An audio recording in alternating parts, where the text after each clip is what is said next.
we're going to do today. Peer review. A couple things about it. First of all, remind you guys how this works because it's been a couple weeks. If you have submitted a rough draft, turn it in will allow you to do the peer review, which is my way of saying if you have not submitted a peer review, I don't believe turn it in will let you do it. It's just somehow built. I don't have any control over that. It just won't let you do it. So there's that. But to counteract that, I have emailed you the peer review questions. They're at the top of your inbox. I sent it like right before class, pretty much, I think. So you should have available to you. What I will say to you about that. Number one, just like we did last time, if you submitted a rough draft, then just do the peer review. It's easy. It'll give you a thing, just do it. No more questions asked. If not, number one, you should figure that out because paper's going to be due kind of soon. You really want to, that's the thing you should, But other than that, you can still engage in the peer review process with the questions that I've sent you. You're just going to have to do it the old-fashioned way. You're going to have to talk to somebody for a second, be like, you have to do one of those, okay? You can do that. Take some notes on paper or whatever, sort it out with that person. By the way, I should say this, sort that out quickly. I don't think it was you, I think it was my other class. They took like a good 15 minutes figuring out the switching of the papers.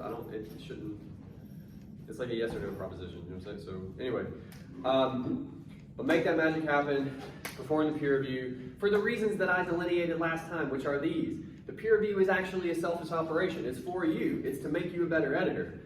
Ideally, you would help the person you're peer reviewing, but let's be honest, most of us are not experts in what we're doing, so it's not really about that. Now that said, sometimes your partner will point some shit out to you and you'll be like, oh no, that's a good thing, okay? So allow that. But otherwise, these are just reps. This is just exercise for your brain. That's what this is for, okay? To review the peer review questions very quickly, which I'm not even looking at, it's my fault. All right.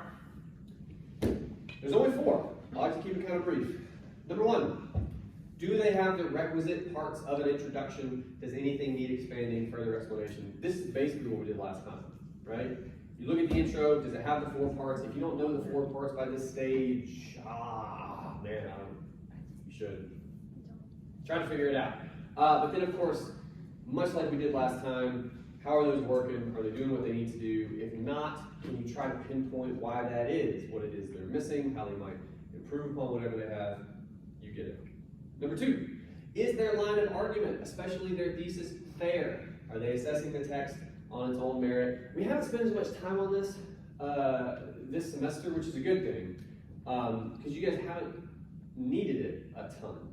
But to review that very briefly, we do talk about at times being fair to the text. The best example I have to give, you would not, in most ways, measure the Oliver episode in the same way you would measure Rogan. They're just so different, right?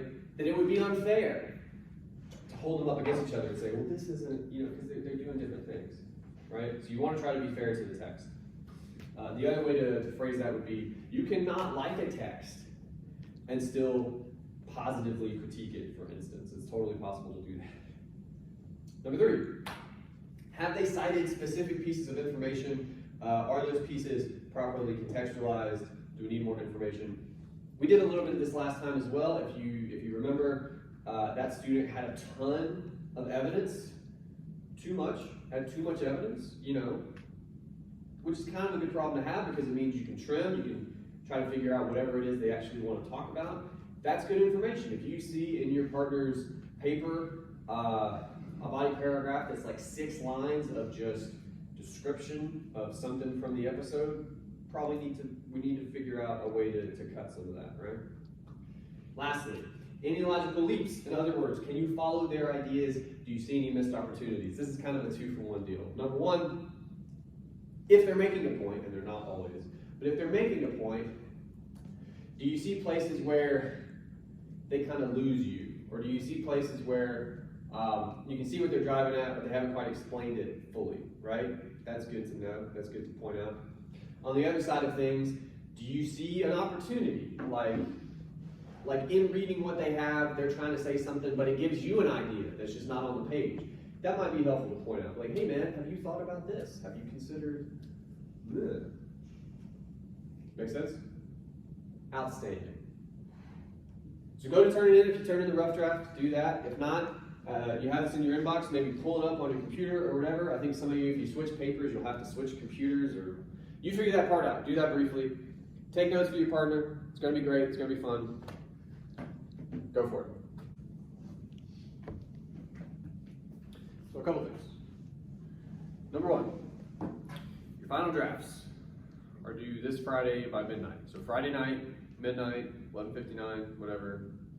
Turnin.com. We've had some issues with that with some people, so like let's iron those out this time. Any questions about any of that? I would hope not at this stage. Also, I just want to remind you, I mean, you should be focused on paper 2, just to be clear. Like, that's what you should be worried about right now. But also, if you want to revise your first paper, that's also due to turnitin.com by October 5th. I don't know when that is. I think it's next week? Yes. Probably. Okay. October 1st is a Saturday. I mean it when I say I'm bad with dates. I don't know. I'm pretty sure it's next week. That would also be by midnight, that night, whenever that is. You know what? I think it's before fall break. So I don't even think it's Friday, because you guys are going to be vapor at that point. So if you want to revise, October 5th, turnin.com, you just scroll to the bottom. It's been there the whole time, by the way. That's enough to hide it from you guys. You should think of what that means. Anyway, also, I wasn't even sure what we were doing next week. I was so focused on the paper. We're starting paper 3. That's our last paper, so hooray.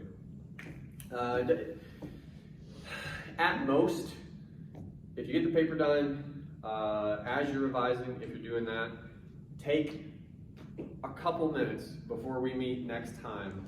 Look at the prompt for paper 3. That's all I would ask of you in terms of homework. We are going to talk about it, obviously, but in the event that you have questions, I do think it helps to like look at it first and go, I don't understand, because you can ask me when we see each other, right? Mm-hmm. Great. Anything else before I let you go? Sweet. I'll see you next week. Thank you guys.